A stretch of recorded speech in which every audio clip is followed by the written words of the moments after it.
Hello friends, I am Colonel Bhupinder Singh Rehal and I welcome you to Unacademy Shaurya.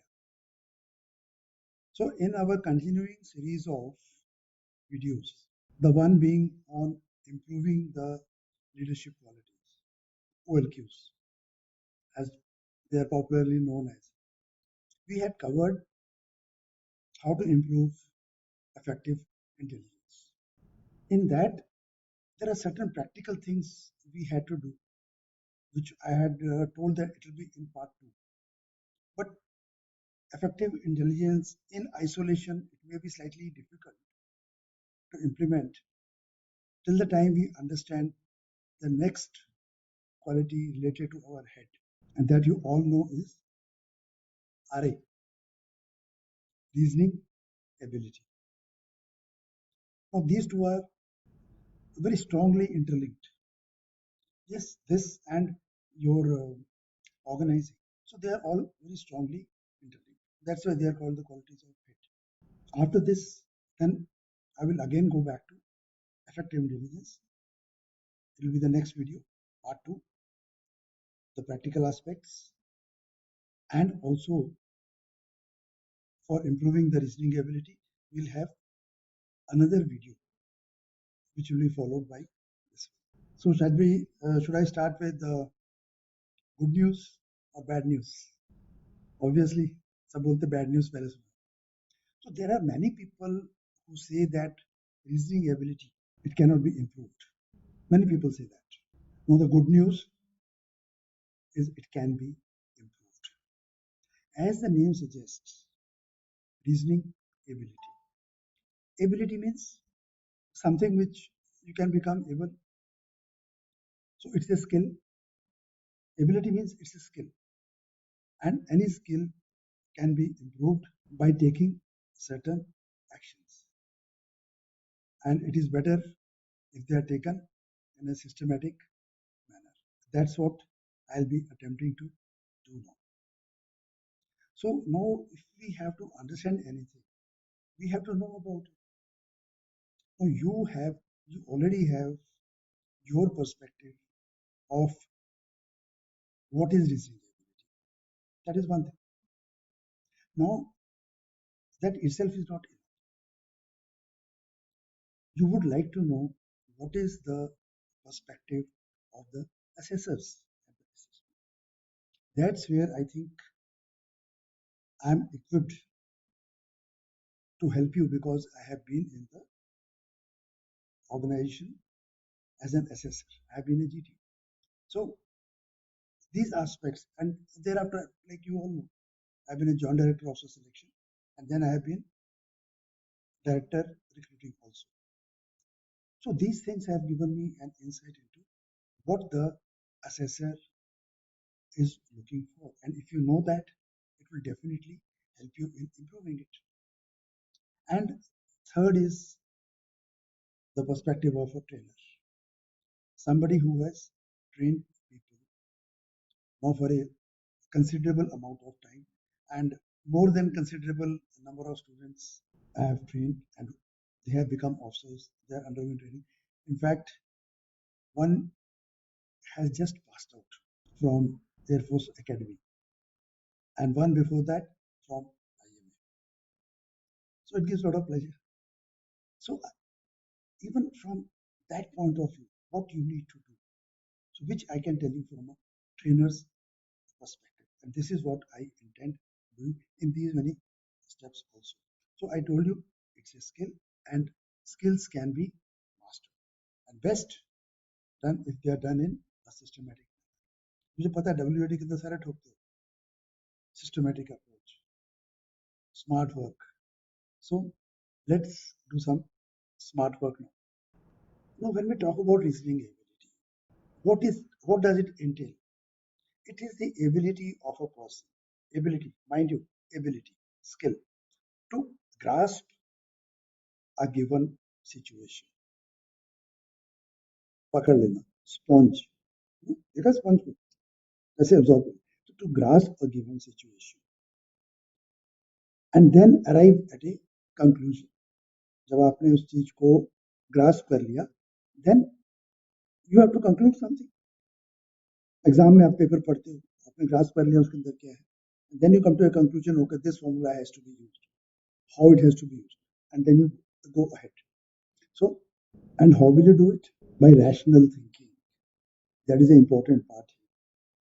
Grasping a situation and arrive at a conclusion by rational thinking. This rational thinking part is important. All the three parts are important, but yes, you have to keep in mind rational. Rational means something factual. जिसका evidence है. Okay, now let's see what the assessor is looking for. He is looking for your receptivity. What is receptivity? आप phone देखते हो, सबसे पहले देखते हो उसके राइट या लेफ्ट में कहीं पर वो 3, 4, 5 ऐसे ऐसे लाइनें बनी होती हैं, small to bigger, and then we say है रिसेप्शन ठीक है, यहाँ पे इधर रिसेप्शन ठीक नहीं आ रहा, सो ट्रांसमिशन तो हो रहा है, बाकी लोगों के पास सही आ रहा है, आपके फोन पे नहीं आ रहा, सो मतलब उस टाइम पे फोन की रिसेप्टिविटी या सिग्नल जो है वो ठीक से रिसीव नहीं होगा. फिर आप दाएं बाएं जाके देखते हो, हाँ यहाँ आ गए, यहाँ दाएं बाएं नहीं जाना आपको, वहीं बैठे बैठे आप करोगे. सो रिसेप्टिविटी, ये हम इंडिविजुअली इनको मैं आपको एक्सप्लेन करूंगा. Next is your enquiring attitude. अगर आपके अंदर ज्यादा से ज्यादा जानने की जो जिज्ञासा बोलते हैं ना, और उत्सुकता के साथ जिज्ञासा, इंक्वायरिंग एटीट्यूड, और ये एटीट्यूड है, तो एटीट्यूड भी चेंज हो जाते हैं. We can change the attitudes. He is looking for your reasoning ability, logical reasoning. When you reason out things, are you logical about that? All these things we'll see in detail. And your ability to see the essentials of a problem. That is why हम उस situation को देख रहे हैं कि उसमें क्या चीज है जो जरूरी है, क्या क्या करना है. So the essentials, what are the essentials? जरूरी चीजें क्या है उसके अंदर? That is what is to be seen. So receptivity, inquiring attitude, logical reasoning, and ability to see the essentials of the problem, of the situation, of the question, of the picture. Picture को आपने analyse करना है, तो there situations, words, और ये word का तो आप सोचने का टाइम नहीं है आपके पास, वो तो फट से होता है, तो प्रैक्टिस के दौरान आप उस लिहाज से कर सकते हैं. नहीं तो बच्चे कई बार वर्ड कुछ और होता है, लिख के कुछ और आ जाते हैं, तो that also reflects about something. Now let's come to receptivity. What is receptivity? एक तो वो फोन वाली है, पर ये जो हमारा यहाँ पर फोन है, it is the ability to understand. Again, my word is market, ability to understand. खाली understand नहीं, and absorb. जैसे एग्जांपल दिया था, स्पॉन्ज, absorb. what? पुरानी चीज हमने absorb कर रखी है, new impressions. So ability to understand and absorb new impressions. कोई नई चीज आपके सामने है, उसको understand and उसके बाद absorb कर लें. और इसके लिए कुछ स्टेप्स हैं. First thing is you have to acquire, है ना, किसी चीज को प्राप्त करना, एक्वायर. उसके बाद हम उसको अंडरस्टैंड करेंगे, एंड उसके बाद हम उसको खाली अंडरस्टैंड करने से काम नहीं चलेगा, रिटेन भी करना है. आपने पिक्चर देख ली, you have to retain, you have to understand, think, feel and act, and then you have to understand, and then you have to retain it. अरे क्या था पिक्चर में, you can do that, 30 seconds ही मिलेंगे आपको. Same thing जब आप GPE करते हो, वो planning exercise, GTO has explain to you the, given the narrative to, situation क्या है, कई सारे उसमें चीजें हो रही हैं, कहाँ कहाँ हो रही है, कितने कितने बजे हो रही है, आपने कहाँ पहुंचना है, कितने बजे तक आपने पहुंचना है. तो you to understand them. Acquire तो आपने कर लिया, जो बोला, एक्विजिशन तो रेडीमेड हो रही है आपकी, you to understand, and then you have, अच्छा उसके बाद आपको 5 मिनट पढ़ने के लिए भी दिए जा रहे हैं. जब आप उसको पढ़ रहे हो तो you have to understand and you have to retain that. चाहे शॉर्ट टर्म के लिए ही सही, 5 मिनट के लिए ही सही, आपको रिटेन करना है। अगर आप 1.5 मिनट 2 मिनट के लिए भी कर लोगे तो काफी है। क्यों? उसके बाद आपको आंसर शीट अलाउ हो जाएगी कि भाई now you can start writing. सबसे पहले वो जो इंपॉर्टेंट चीजें हैं उनको आप वहां पर जॉट डाउन कर सकते हैं। तो मतलब अब देखो एसएसबी में कहा गया, इंटरव्यू ऑफिसर है आस्क्ड यू क्वेश्चन, आपको समझ में आ गया, लेकिन जो एक कॉम्प्रिहेंसिव क्वेश्चन होते हैं लंबे वाले, आप क्या, पर उसको भी आप देखोगे तो वो भी सिस्टमेटिक होता है, उसको जब आप समझ जाओगे you will be able to handle that also. पर उसको आप ग्रास कर पाए कि नहीं कर पाए, उसमें से 4 चीजें आप एक आधे मिस कर जाते हैं, ज्यादा चीजें आप मिस करते हैं। हर बार आपको पूछना पड़ता है, sir I couldn't get this, sir I couldn't get this, so that means it has something to do with your receptivity, तो बी केयरफुल। ओके, अभी इसके आगे हम देखते हैं व्हाट डज इट इन्वॉल्व। इसके लिए 3 बहुत जरूरी चीजें हैं। इंटरेस्ट, आप उसमें इंटरेस्टेड नहीं हो, अटेंशन एंड योर ग्रास्पिंग। अब उसके पहले मैं एक चीज और बताना चाहूंगा, आपको कोई चीज अच्छी लगी, आपके पास आजकल कैमरे की जरूरत नहीं है, आपका फोन, आप क्या करते हो, चलो और कुछ नहीं, स्माइली तो मारते, स्माइली तो ऐसे फोन रखा, यू हैव एक्वायर्ड, है ना, आपने एक फोटो खींची, देन यू सी, नहीं यार ये ढंग की नहीं लग रही, नहीं यार ऐसे ही है, तो आप उसको फिर डिलीट मार देते हैं। कुछ होती है उनको फिर आप चेक करते हो सही है, आप फाइल कर लेते हो, वो अपने ग्रास करके लॉन्ग टर्म के लिए रख ली है। Yes, later you can delete it also, but अभी के लिए आपने क्या किया, एक्वायर किया, फोटो खींची, उसके बाद आपने उसको चेक किया इज इट वर्थ कीपिंग और not keeping, there so much of data, और इसमें कुछ ठीक भी नहीं लग रही है, तो 4-5 तो खींच ही लेते हैं, फिर उसमें से कौन सी रखनी है वो आपने करके, and later on you may file it also, ये इस चीज की फोटो है, my visit to so and so place, उनको आप अलग फोल्डर में डाल देते हैं, तो यहाँ जो माइंड में तो फोल्डर अपने आप बन जाते हैं। और इसमें एक जो हम अगर इम्प्रूवमेंट की बात करें, कईयों को लगता हो कि यार मेरी ये ठीक नहीं है, मुझे जल्दी समझ नहीं आता, मेरी ग्रास ठीक नहीं है, मेरी, तो उसमें ये आपका एक, फॉर वन इट इज एक वहम है, and the second thing is that there is something called learning styles. हर बंदे का लर्निंग स्टाइल सेम नहीं होता, और ये पॉइंट, ये चीज जो है मैं पार्ट 2 में इसको कवर करूंगा डिटेल में। तो अभी समझने के लिए, अभी आपने देखा होगा कुछ स्टूडेंट्स होते हैं, कुछ बच्चे होते हैं, उस चीज को पढ़ लेते हैं, उनको याद हो जाती है, साइलेंटली वो पढ़ते हैं, उनको याद हो जाता है। कुछ होते हैं वो देखोगे बोल बोल के उसको साथ साथ से, तो बोल के याद करते हैं। कुछ लोगों को आप देखोगे वो कॉपी पकड़ के, बुक पकड़े ऐसे ऐसे घूमते रहते हैं, तो ये 3 डिफरेंट स्टाइल हो गए हैं। एक just by reading, by seeing things, एक बाय लिसनिंग, जब आप बोल रहे हो तो आपको सुन भी रहा है, और कई बार even you don't do that, आप ये बच्चे देखा मैंने ऐसे बैठ जाते हैं, वो सुन रहे होते हैं, their focus is on hearing. मेरे साथ में एक बार हुआ, एक मेरा कोलीग था, वो ऐसे बैठा रहता था, डूडल बनाता रहता था, कभी कुछ बना रहा है, कभी फिर मैं रूममेट ऑल्सो, तो मुझे पता था वो पढ़ता भी नहीं है, तो मैं थोड़ा सा फिर, क्या पढ़ने की जरूरत है, वो भी नहीं पढ़ता, जब मार्क्स आए तो सारा कुछ क्लियर हो गया, ही वाज इट, वही because he had that learning वाला, तो वो जो मर्जी कर रहा है, उसका ध्यान है, focus on the what is being said, he is hearing it and he was retaining it. तो मेरा शायद वो नहीं था, तो आई should have done something else, बाद में किया तो ठीक हो गया।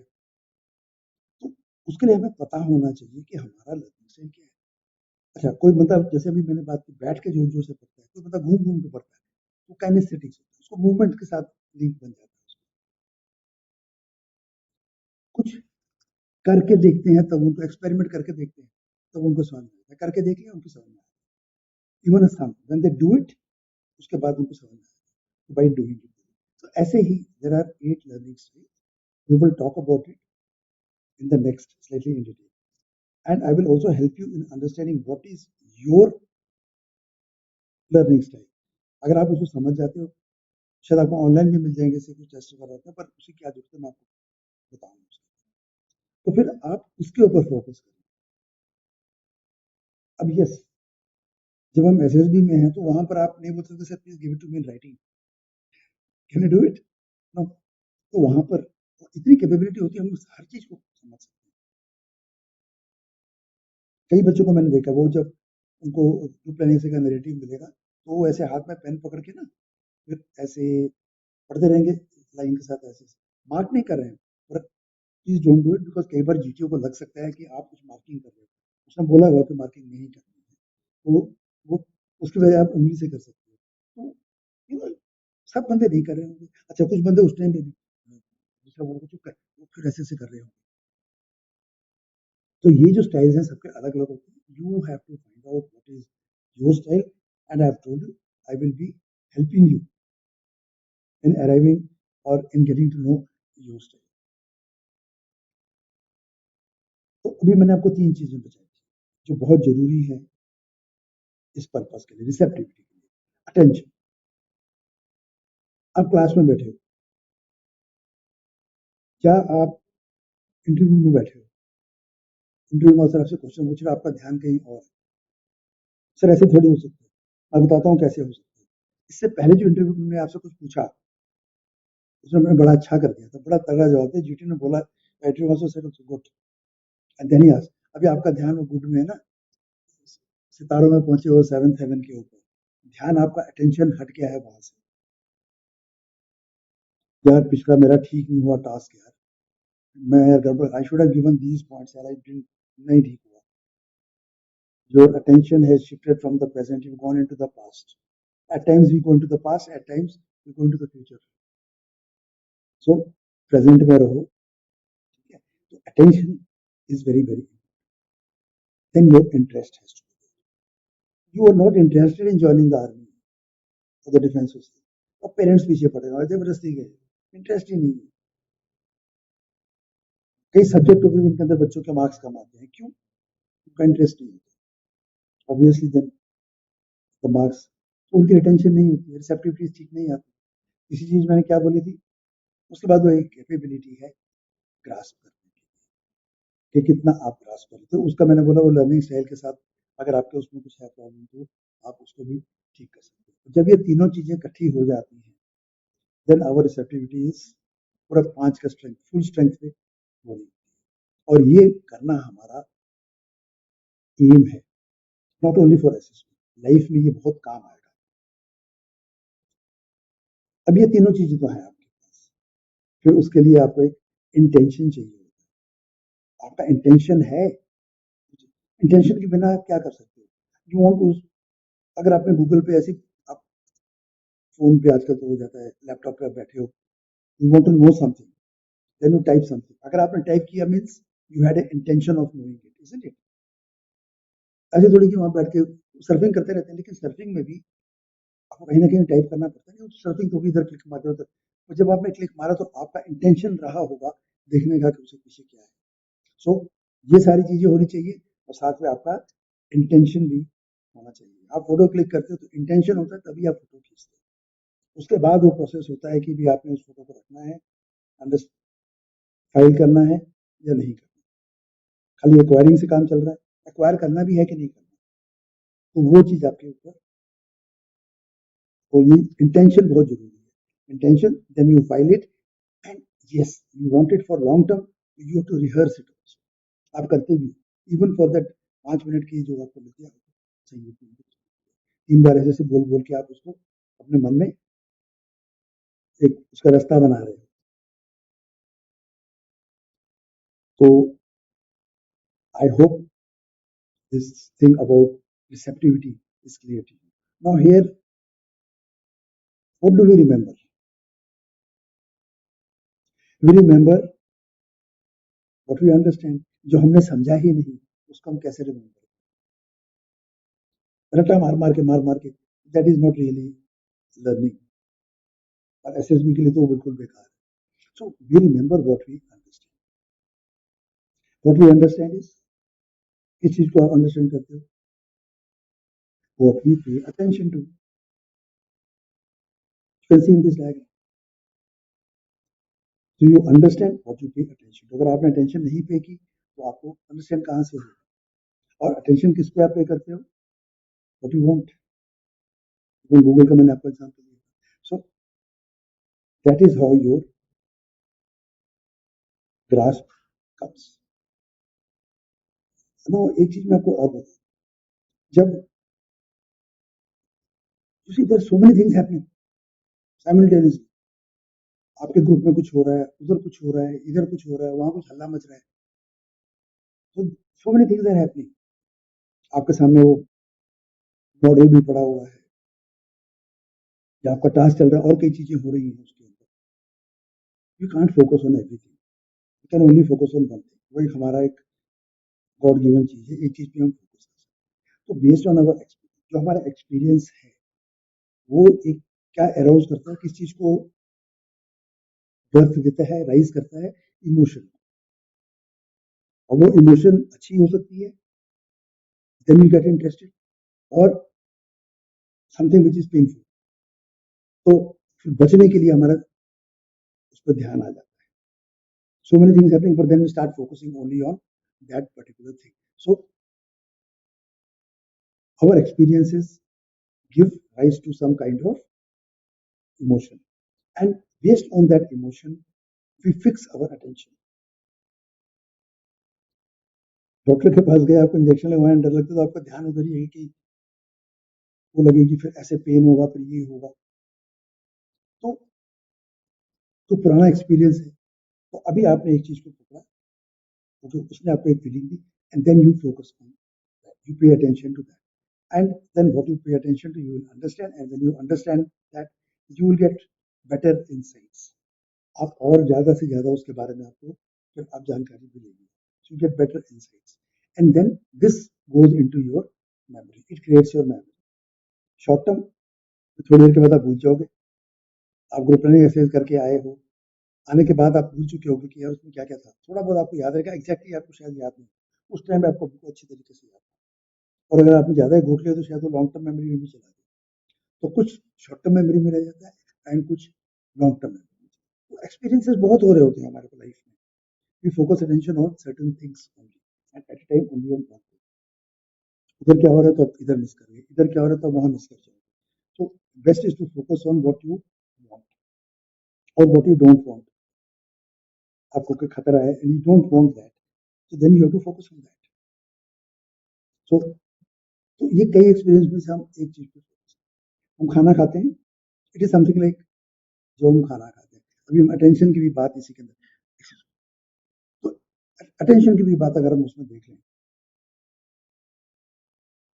हम खाना खाते हैं कि नहीं? जो हम खाना खाते हैं उसको अंदर स्टोर कर देते हैं. The food goes in, it is broken up into parts,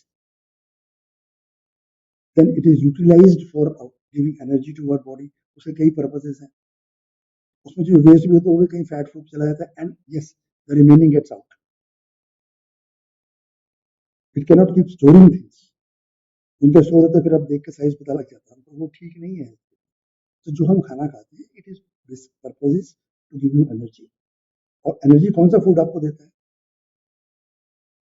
जो आपने डाइजेस्ट कर लिया. नहीं डाइजेस्ट किया तो फिर बड़े प्रॉब्लम शुरू कर देते.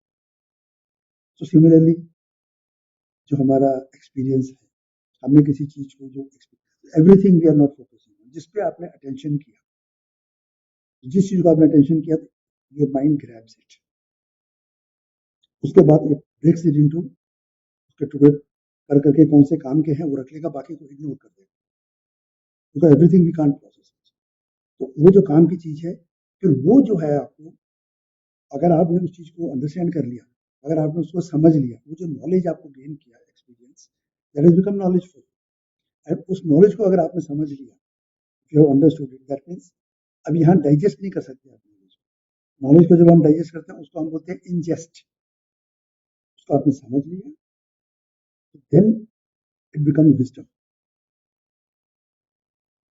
वो एक ऐसी चीज बन जाती है जिसको आप आगे चल के इस्तेमाल कर सकते हो. आप खाली स्टोर करके नहीं रखते, आप उसको इस्तेमाल कर सकते हो. वही चीज आप इस्तेमाल करोगे एसआरटी में, डब्ल्यूएटी में, टीएटी के अंदर, बाकी टास्क में. अगर आपने कैंटिलीवर समझ रखा है तो फिर उसके बाद आपको कुछ ज़्यादा दिक्कत नहीं आनी चाहिए, अगर आप उसका एप्लीकेशन भी आप कर सकते हैं। वो application will come only if you have understood that thing. So knowledge ingested, it becomes wisdom, which you can put to use for various things. अच्छा, एक चीज आपने और देखी, अब ये इसी में देख लो, आपने जो I put one small little image, क्या दिख रहा है उसके सब मूवमेंट्स, ये देखो डॉट डॉट डॉट्स, तो हमारे माइंड में कुछ, अब वो medical terms I don't know, but yes कुछ न्यूरॉन्स या कुछ होते हैं, जब हम किसी चीज को करते हैं तो उनका एक लिंक बन जाता है, एक रास्ता बन जाता है, वो आपस में एक दूसरे से गेट कनेक्टेड, कईयों के लॉजिकली कनेक्ट होते हैं, कई के जलेबी की तरह, तो जलेबी वाले नहीं होने चाहिए, सीधे सीधे होंगे, वो आपकी ऑर्गेनाइज कैसे कर रहे हैं उसके ऊपर, and then they become your memory, short term and then short term long term. Okay, आपने कभी देखा होगा कि कभी आप किसी फील्ड में से जा रहे हो, कोई पार्क है, आपने देखा होगा कि उसके अंदर ना, अब पार्क के चारों तरफ एक बाउंड्री बनी हुई है, बट एक हमारी आदत होती है, boundaries are meant to be broken, तो यार इतना लंबा कौन घूम के जाएगा, तो सीधा पाइथागोरस थ्योरम लगाते हैं और शॉर्टेस्ट रूट उसके बीच में से ले लेते हैं, अब बीच में कोई चीज पड़ी है तो उसको ऐसे अवॉइड कर देते हैं, ऐसे अवॉइड कर देते हैं, एंड देन एक, अगर इमीडिएटली समबडी वॉचेस उस ग्रास के ऊपर तो कुछ निशान दिखेंगे उसको, लेकिन वो चले जाएंगे थोड़ी, बट उसके ऊपर एक के बाद कई लोग गए, या आप उसके ऊपर रोज वहीं से जाते हो, आफ्टर 10 days यू सी, वो दिखाई पड़ना शुरू हो जाएगा, वो एक पाथवे बन गई है, वहां एक फुटपाथ बन गई है, एक पगडंडी बन गई है, तो इस तरीके से हमारे यहाँ पर थॉट्स ऑर्गेनाइज होते हैं, हमारी मेमोरी इस तरीके से बनती है, और जिसपे आप ज्यादा बार जाओगे वो ज्यादा स्ट्रांग होती रहती है, फिर उसके ऊपर वो ब्लैक टॉप आ जाता है, पथरी पड़ गई, ब्लैक टॉप हो गया, फिर बीच बीच में आप देखोगे सड़कों को रिपेयर भी करना पड़ता है, ऐसे ही हमको मेमोरी को भी बीच बीच में रिस्टोर करना पड़ता है। तो ये जो था, this was the first part, reasoning ability.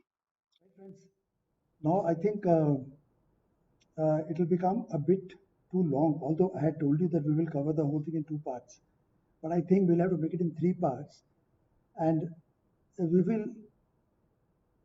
end the first part, that is whatever you knew about, have come to know about the reasoning ability, receptivity, which is a major part, because if it becomes too long then वो ingestion वाली जो हम बात करते वो ingest नहीं हो पाएगा, so I think we will finish it off now, and then immediately after that, say maybe in a day or two, we'll come out with the next part where we will cover the inquiring attitude, logical reasoning, and seeing the essentials of a problem. And then subsequently, in part 3, some practical things which you can do, or some tips and ideas for improving your reasoning ability. So thank you very much. Wishing you a good ingestion of whatever you have learned. And I hope by the time now we come, it becomes wisdom for you. And in case you have any doubts in this, please mention them in the comment box, and do it quick before the other part comes. Thank you very much, and all the best.